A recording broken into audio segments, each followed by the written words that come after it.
Hello, everyone. Hi, guys. Viral Wisdom Day number 49. So happy to be here. I changed my time today because I had things to do during the day, but tomorrow I'll be back at my regular time of 1 o'clock. Sign in, tell me where you're from. Happy to be here, everyone. Viral Wisdom Day 49. So tell me where you're signing in from. And as you are, I just want to make a couple of announcements. So the first one is that this is for day 49. On day 52, I will be moving the Viral Wisdom to once a week. I won't be doing them every day after day 52. They will be once a week on Sundays at 1 p.m. Eastern. So it'll be for a longer time, and hopefully you can join me on Sundays at 1 p.m. Eastern after day 52. So on whenever the Viral Wisdom day 53 is, that's when I will be going to once a month on day 53. Hi, everyone. I'm so happy that you're here. Richie says, no. Yeah, it's okay. It's just transformation, and it'll move into a different format and leave a different kind of legacy. And this is the thing about life, we appear and then we transform into something else. So it's time after day 52 for me to transform these courses, these teachings into once a week. But you can always go to my YouTube channel and rewatch all of them from the start. You can also come meditate with me every single day. I will be meditating every single day at another Facebook page. So I'm going to say it, take your pen, and I'll be meditating there right after this talk and every day for another few weeks at least. The Facebook page is facebook.com/groups with an S/get superpowered/. It's free meditation. I'll be meditating there every day for the next few weeks. So keep coming there. And on this page, I will be here at noon Eastern for the next few days, every day, till I hit Viral Wisdom number 52. And then I will be going to once a week for these talks. But I will be teaching meditation every day at this other page. Am I clear? So join me on this other page. Go right now, press like, because right after this talk, I'll be teaching meditation there and every day, and I'll be continuing that every day for a good few weeks more, maybe the whole summer. I don't know. I take it day by day. I feel it. I connect to it, and then I move forward. So I hope you'll join me on my meditation page. Okay, everyone. So what I'd like to talk about and go deeper in today is what I talked about recently on one of my memes. I made a meme the other day, and I should actually read the meme if I find it. So give me a second. And the meme was really addressing racism in the world, the idea of separation in the world. And it got quite a lot of feedback. And I love feedback. And some of it was against my way of thinking. And it was respectful, most of it. Some was not, some were not. But the respectful ones I appreciate. I love it. And I was able to have a dialogue with people, and we tried to clarify our points of view. So this talk today may again be provocative for people. So hang in there with me and let's see where we go together. I don't know what's going to come out of my mouth, but it'll be provocative for some. So this is what my meme said, just for people to have context, so then I can go deeper into my talk. The meme said, it's not white supremacy. This is what I wrote. It's not white supremacy. This is the wrong term. So I'm talking about a phenomenon called white supremacy. I'm not talking about white people, I'm not talking about supreme people, just a concept, a phenomenon called white supremacy. And I'm proposing that it's a wrong term. In fact, it's not only not white supremacy, it is actually the most abysmal case of a delusion of superiority. So it's not white supremacy, it's a delusion of superiority. And because it's a delusion, it's an all out mental illness. It needs treatment. Our Black brothers cannot keep being murdered and attacked because of a widespread, untreated mental illness. The first step is to call racism what it is. It is a mental disease. Most Americans are likely afflicted, but it's not only white skinned people who may suffer, it's a global infection, a contagion. It's unavoidable in our whiteified patriarchal culture. The question to ask is this: why? Why does this exist at a deeper level? Sure, on the superficial level, because this one hates this one. That's not the deeper question. The deeper question is to go to the root. Why? Why does this exist? To the core of the deep problem. You know, when I meditate, the meditation teacher goes, you have to undergo a psychic operation. What he means is you have to go to the cause, go deeper, deeper, deeper, deeper. So why does this exist? And the answer I write is insecurity. If there was no insecurity, there would be no hatred. Wherever there is hatred, there is fear. Fear about what? Well, obviously, if there's fear, it's about somebody being stronger. So in this case, Black prowess and Black strength. So let's not call it white supremacy anymore. The word supreme should never be associated with this blasphemy. Call it what it is. Shift the paradigm. Change it to white inferiority. FEAR, inferiority. Until this is faced, America will continue to be divided. This is its original sin.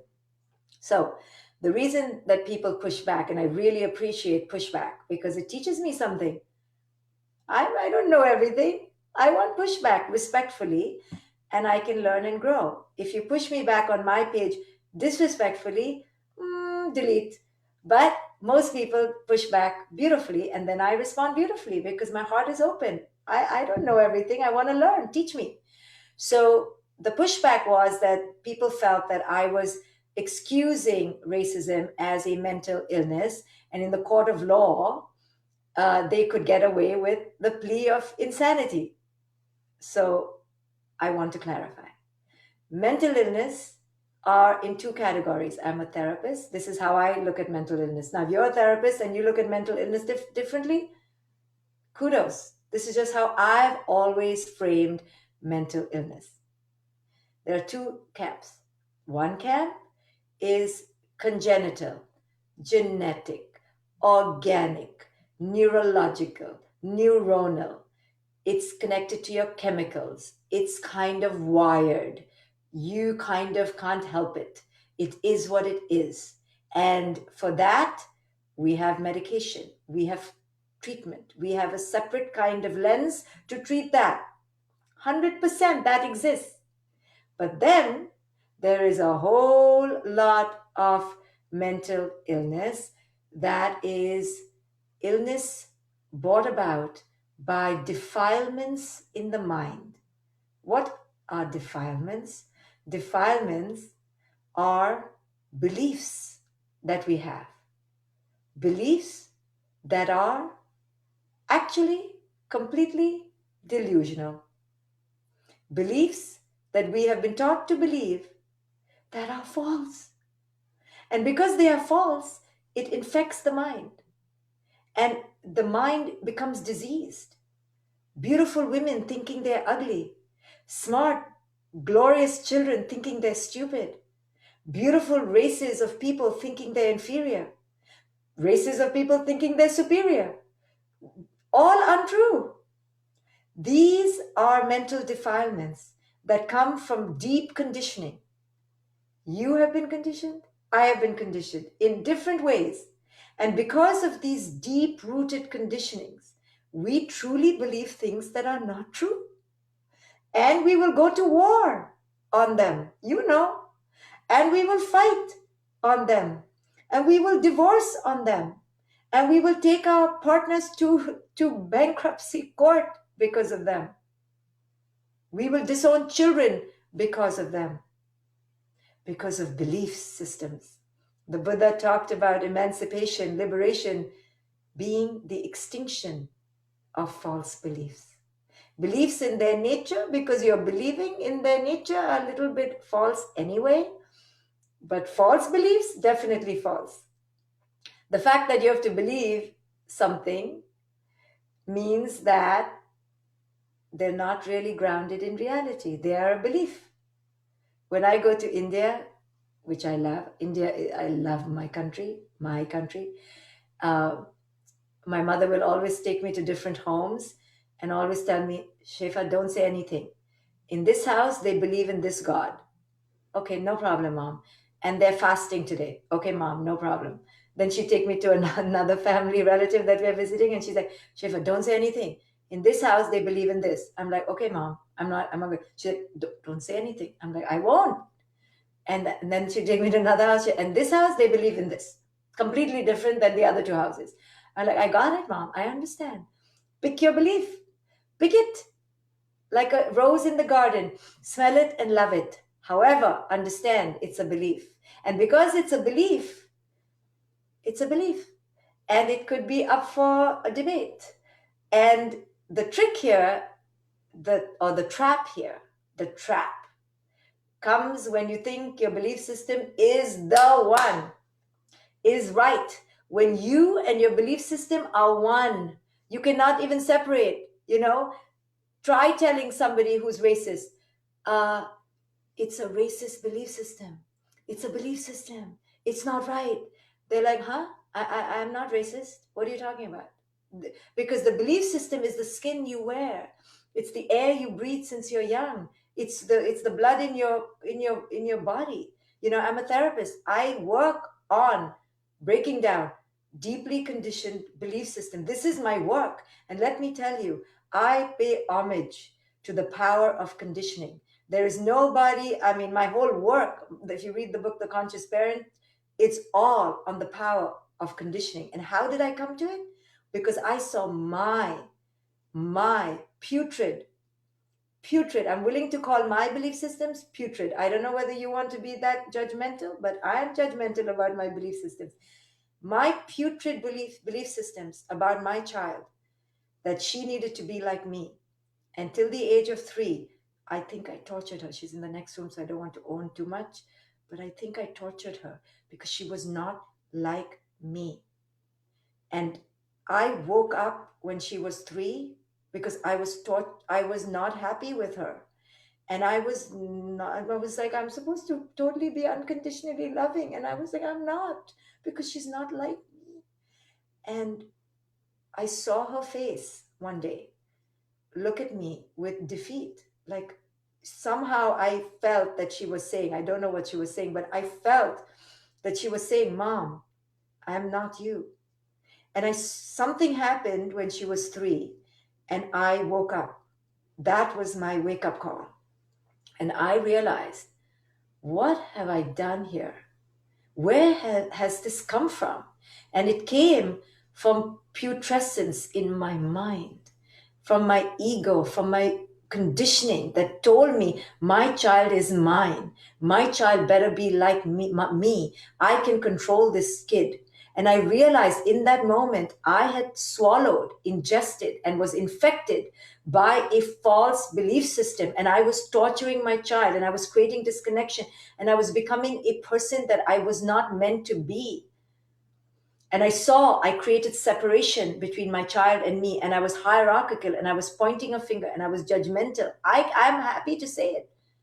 But in that moment was my turning point. And that's when I realized, oh, if I'm doing all this, could it be that every parent is doing this? And I was like, no, no, no, no, cannot be. Why didn't my mother tell me I would do this? Why didn't books tell me that my putrescence, my belief systems were going to infect me and create separation between my child and me? Why didn't anyone tell me? Why? And I'll tell you why no one told me. Because this was the prevalent parenting paradigm. The parenting paradigm was infected. It was the way that you were raised to be a parent, that you get to do whatever you want to do. Your child is yours, your possession, or you own it. So punish it, give it gifts, don't give it gifts, love it, tell it how to be. You get to decide. We were never told there's this thing called the parental ego. No one told me that. Why didn't anyone tell me that? No one told me that your conditioning from your past will infect your present moment. No one told me that my unhealed wounds from my childhood were going to totally mess up my parenting. Here I came ready to be an unconditionally loving parent, and all I was being was a total projector of my own crap, my own expectations, my fantasies. So that moment, and trust me, I was meditating. I was a psychologist. I was supposedly on paper amazing, but it didn't matter because you see, the conditioning, the power of conditioning is so deep that I didn't even know I was conditioned. I had been meditating for so long. I know I'm hopeless. You're not so hopeless. Trust me. If you meditate, you'll get things. I took so long, 3 years studying psychology because I didn't know I was infected. I didn't know I had this ego till I had the ego show up. I was like, I'm right. I'm perfect. I'm amazing. I don't have an ego. What are you talking about? But yet I was wearing the ego like a second skin. And that's why racist people will say, I'm not racist because they don't even know they're racist. They don't even know the mind is effed up. We don't know. We parents don't know. It's my privilege to show parent after parent how effed up we are. This is my gift to you. Since I saw it in me, I'm like, no, I'm not the only one, okay? And then since then, I've been committed. Can you please see how crazy you are? I'm crazy, but you're crazy too. I needed company, okay? I was feeling so alone. I'm like, no, no, no. All these parents thinking they're all that great. No, cannot be. I have seen my shadow. I will show them their shadow. So we can all be crazy together, no? So there I created my book, The Conscious Parent, to put all parents' ego down in the gutter. You think you're all that? Let me show you what happened to me.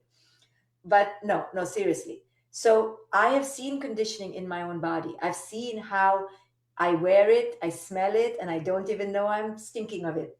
I'm like, I'm not stinking, but I'm stinking because my mind is defiled of what? Of delusion, of control, of inferiority. Because I had inferiority as a parent, I wanted to control my kid. I wanted my kid to make me look good. Please make me look good. Am I significant? Am I worthy? Am I a good parent? Am I good? It was all about me because I was inferiority and I had not gotten in touch with it. And only when I got in touch with my own ego for needing control could I realize how I was using this dynamic to get control. So I was mentally diseased.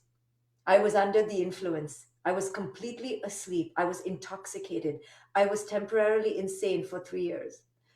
More because the 3 years didn't just happen to 3 years. Oh, the 9 months before the 3 years. Oh, doing up the nursery, imagining all the beautiful hours I would be with my daughter in tandem and she would love me. Oh, the illusion and the delusion was way before. Nothing comes about just like that. It was birthed years ago in a culture that told me to be and to continue to be diseased. So I sought then to change the parenting paradigm and to take out the disease. But till I understood the disease, what was the disease?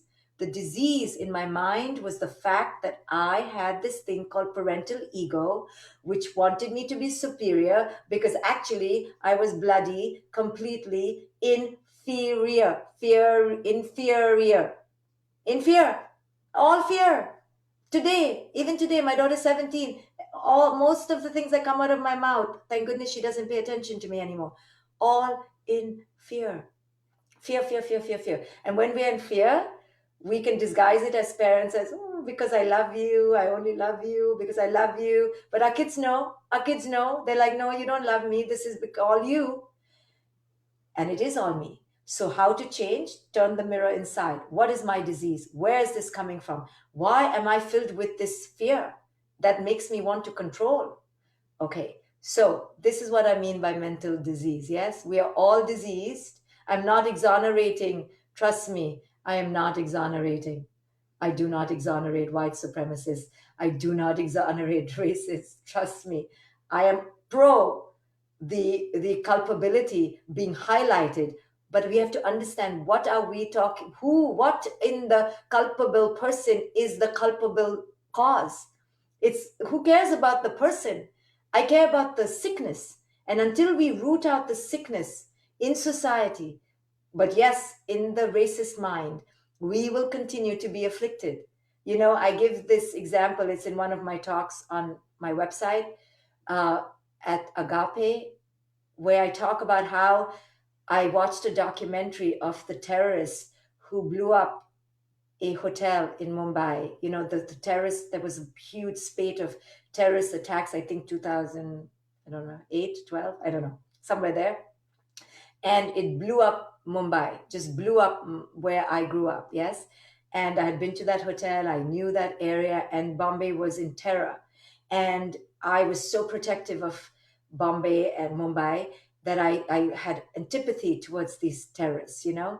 And then Fareed Zakaria, who I love, did an interview with one of the terrorists, and I saw his face. Yes, and I'm thinking a terrorist looks like a terrorist in my head. How should a terrorist look? I don't know, like a terrorist. But I didn't see the terrorist. I'm like, where's the terrorist? And they're like, that's the terrorist. It was this boy, completely lost, couldn't even speak, couldn't even articulate. He was clearly a robot. He was clearly a body, a shell holding a mind that had been infected. Infected by what? By fear. Fear put in, who put the fear? Conditioning, his culture. And he had been completely contaminated. It was a mind that was fully diseased, full of putrescence, full of vile thoughts that he had been fed every single day. 2008. Thank you, Pooja. And this is the mind. And I was like, I was trying to hate him, right? Trying to be so righteous and go, I don't like you. But when I saw the mind, I realized how to hate the afflicted. The afflicted is just the transporter, is just the regurgitator of the true cause, which is the affliction, the mental affliction. If I had used the word mental affliction instead of mental illness, then we won't even have had this backlash that I got. That's what I mean. The mind was afflicted, right? So I didn't want to blame the afflicted. I have to blame the affliction. The disease is in the mind. Forget the person. The person is the product. The person is roboticized, is hypnotized by a disease. And the disease is what we need to treat. And until we understand that, society will keep going white, black, yellow, brown. It's not against the person or the people. It's what's inside. And where does this come from? Until the white supremacist understands, hey, you're actually not feeling very superior, are you? You're actually really feeling inferior right now, aren't you? You have to mask yourself, Ku Klux Klan type, and you have to cloak yourself in tattoos and be all big and wear your guns and NRA out the other people. Why? Because actually you're really small inside, aren't you? Actually, the people who you're trying to kill really scare you. They intimidate you, don't they? Sorry. We don't act like bullies until we feel very small inside. The bully, you know when you've bullied your children, it's because you're feeling really small inside. We all bully in some way. But the big bullies, the real bullies, you know who they are? They bully because they are thirsty for power. Why are they thirsty for power if they had power? They're only thirsty for power because they don't have power. So until we topple this idea of white supremacy and call it what it is, actually it's white inferiority, that they are full of fear. And until we understand, whoa, they're really scared. And we turn the paradigm and go, wow, how do we help these people not be so scared? What are they so scared about? That they have to kill and kill and kill innocent people. You know, any black man walking through a neighborhood is at risk. Yes, my black friends say they cannot leave the house without a camera. And I go, yeah, you better not. You better not, because there are people who are scared of you. You know, today I saw a case of a white woman or Latino, I don't know, uh, put her autistic son in the canal and tried to kill him or killed him. And then she said, two black people did it, two black men. What the hell? What's going on here? We target these people. Why? Because we're scared. And that is our disease. And until we understand that we're acting in control and we're acting in hatred and we're acting in division, because we're just, something's gone wrong here, that we need to turn this around and we need to treat this. And we can't hate them, even though it's hateful what they do. But hating them doesn't change anything. It then just becomes one again, more me against you.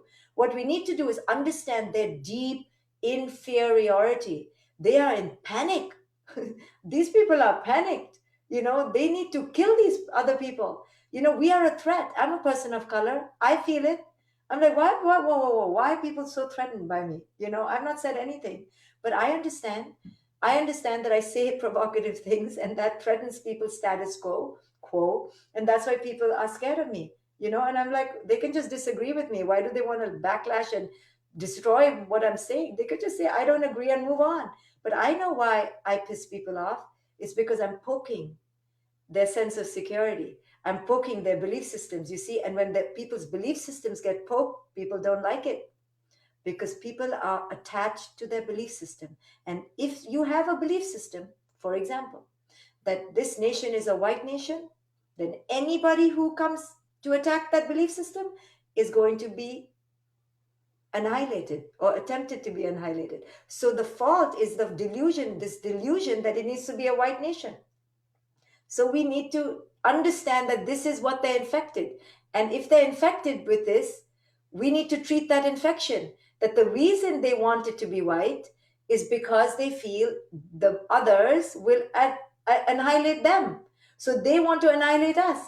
It's an insanity. It's complete insanity, right? And once we understand it, then it's not about even hating them, it's about seeing them as diseased. And actually, they're very, very sad. It's really sad. But that doesn't mean we don't walk around with the camera and we don't get the hell out of their way, because insanity is insanity and it will show up as insanity. So we need to do what we need to do to protect ourselves, but we need to understand, wow, they're really scared, right? So when I used to get backlash in the early years of my career, I also felt offended. I also felt like, you know what, I'm going to just leave. I'm not doing this work anymore. But then I realized, oh, I get backlash not because I'm saying something wrong, it's because I'm poking a belief system. And the belief system is so fragile, and they're so scared to lose the belief system that they want to attack me because they feel their belief system will crumble. And who are they without their belief system? These people are nothing without their belief system. And that's why belief systems, when they are faulty, many of them are, most belief systems are faulty. When you have faulty belief systems, you are capable of insanity. And that's why my first thing in Byron Katie's work is, what are you believing? What are your thoughts? Your thoughts are causing your suffering. Your thoughts are messed up. What are you thinking? Woman, what are you thinking, man? This is it. Your belief systems can destroy. And until we look at our belief systems one by one by one, all of them, you won't like it if I poked your belief systems. Trust me. You have to take a course if you want to get poked by my belief systems. You have to pay to get poked.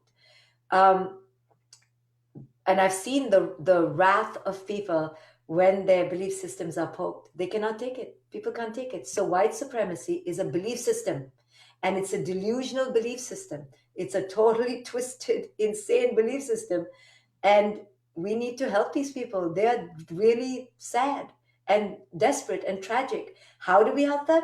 By understanding how we don't have to be threatened anymore. We have to be in fear of our physical danger because that's real. But in terms of our psychological pain, we need to understand, wow, they're scared of us. That means we must be a threat. That means we must have some power. So let's step into that power, people. Let's rise up together. And all of us who are not white supremacists can do this together. And the strength lies in our numbers. And there is a voice for everybody. Everybody has a voice in this because everybody is affected. You know why? Because your children will be affected. All of us are affected by white patriarchy, not just Black people, not just people of color. Every child is affected by whiteified patriarchy. And we need to understand that the only way to create an antidote is to rise in unity together. It's everybody's problem. It's not one person's problem. It's not people of color's problem. It's everyone's problem. And everyone has a mouth and everyone has a voice. Everyone can educate. Everyone can step back. Everyone can protect those that are downtrodden. And right now, for this moment in history, the Black man is the target in America. Face it, it is. Women are targets. We know it. The Black man is a target. Let's protect the Black man. How do you protect him? How do you protect him? By speaking up, by not being apathetic, by not being silent and saying it's not my problem, it's not happening in my family. It doesn't matter. Your children will grow up in America, and the America needs to be one where we speak up, where we stop this insanity and stop these false belief systems that some people are inferior than others, and understand that those who think they're superior, they're the ones who are in fear and inferiority. And that fear is causing blindedness, it's blinding them. And we, the ones on the other side, need to wake us and them up. How do we wake people up? Just like how what I do. I only talk a lot. All day long I'm talking, and I don't give up. Every day I show up. I'm going to talk more. You can too. You have a mouth, you have Facebook, you have social media, you have Instagram. Don't stop talking. Shine your light. Shine your light for women. Shine your light for children. It's all those who are lesser than in this whiteified patriarchy. We're not lesser than, but we're treated as lesser than in a whiteified patriarchy, right? How do we women show up for each other? By uniting, by being in a sisterhood, by being sisters, not seeing each other as threats. If our man likes another woman, she's not the bitch. She's nothing wrong with her. She's beautiful. Give your husband or your partner a kick if you want to, but it's not his fault either. She's beautiful. She's beautiful. What to do? We're beautiful. Women are beautiful. All our men are going to look at each other. So we're going to hate each other? No. We're going to go, I get it. I get it. She's beautiful. She's my sister. And when we begin to rise like that and stop being insecure against each other, right? We will change the paradigm. Men will be like, huh? You're not insecure? You're all okay with each other? Yes. And when we rise together and we're standing together, the men fade in importance, because we are what we need. We give each other emotional support. We give each other emotional connection. Don't ask your man to be emotionally connected to you. Not very likely possible. Sometimes, yes, 1 in 100, but not guaranteed.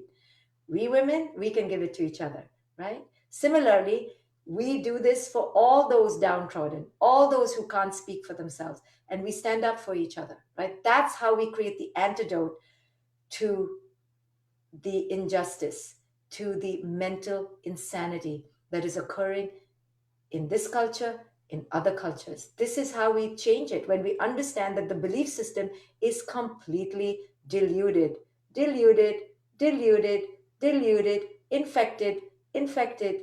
And when you understand the infection, then you can start treating it at its core, right? Create the antidote. Antidote is enlightenment. Antidote is education. Antidote is awareness. Antidote is solidarity, unification. That's the only antidote. So I hope I've explained what I mean by mental illness, right? I don't mean in the court of law, letting people off, right? No. Jeffrey Dahmer could not plead mental insanity. He needed to go sit in a jail and be locked up away from society. A crime is a crime is a crime. I'm not taking away the crime. I'm just trying to heal us as a society, ourselves at a deeper level, beyond punishment, beyond good and bad, beyond white and black. It's getting to the deeper cause of all our mental illnesses, all our afflictions, which are grounded in one place only: delusional belief systems. Look at your own belief systems. Look at your delusional belief systems. They are the cause of hatred. They are the cause of fear. They are the cause of your suffering. Take the belief system out, you have joy, you have compassion, you have love, you have expansion. Only faulty belief systems screw you up. Every client after client after client after client. The other day, a client who tells me she's not beautiful. She's beautiful, but she believes she's not beautiful. She has suffering, right? Her daughter, 18-year-old, she believes she's not going to get into the college of her dreams because she's not smart enough. She can get in. She can get in. She can do it, but she believes because she's just been infected.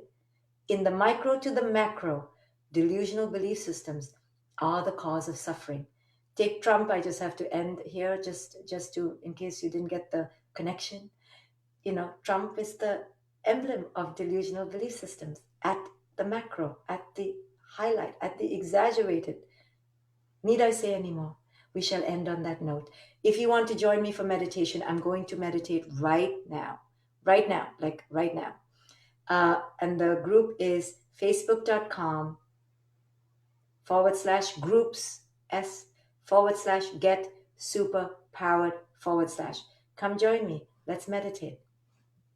Thank you, everyone.